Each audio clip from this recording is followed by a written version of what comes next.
today's mini episode, we're talking about sustainable self-care, the type of self-care that is about consistency, not intensity. It's not about doing everything at once or doing it perfectly. It's about choosing small, intentional practices that support you. And today, we're focusing on how to sustain the self-care that you've already put down.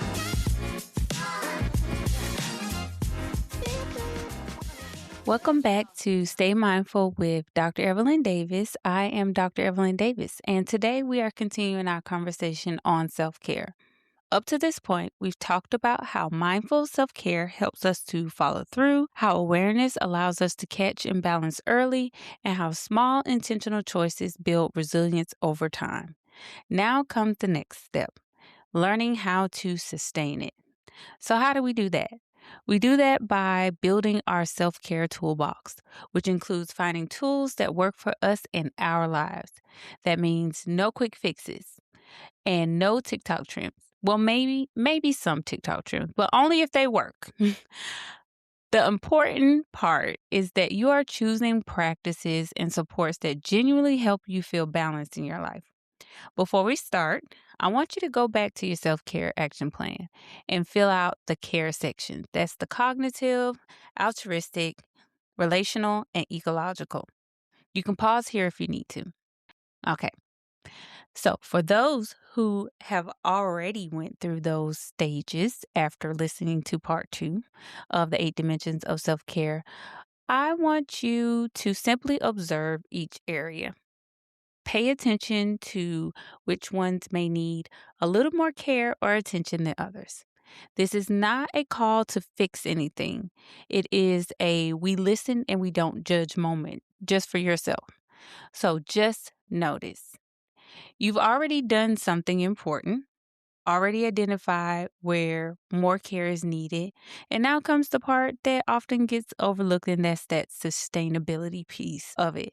So in doing so, we're going to start focusing on those small, meaningful steps that help us to get to sustaining our self-care. So I want to start by giving an example using the ecological self-care. So let's say you are the type of person who gets overwhelmed by laundry. If you're like me, it's like it never ends. As soon as you wash one load, it's like a big pile of laundry. Like, where did it come from? I don't even have this many clothes. But it can get to a point where it starts to feel like it's taking over your home and your mental space. So we already know that the ways that you practice ecological self-care can include decluttering your space or even adding structure through simple routines. So when you're looking at this laundry debacle, what does that look like for your toolbox? For example, one helpful tool for this challenge could be placing a laundry hamper directly in your laundry room. This way, when it's full, you're already there, and it becomes easier to just load it and get started. Also, you may try setting timers for when your laundry is done, because how many people have started their laundry and it's the next day and now you got to start the laundry and wash it all over again. So setting timers helps you to be aware and mindful of how long it takes for your laundry to be completed. Also, if you're like my kids, having things like tablets and phones and the TV when doing laundry can distract you.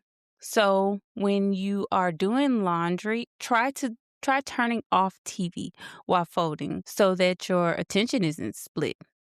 If silence actually works against your motivation, that's important to notice. That's being mindful. In that case, you can use music to help with that. Another option is circuit cleaning. And what is that?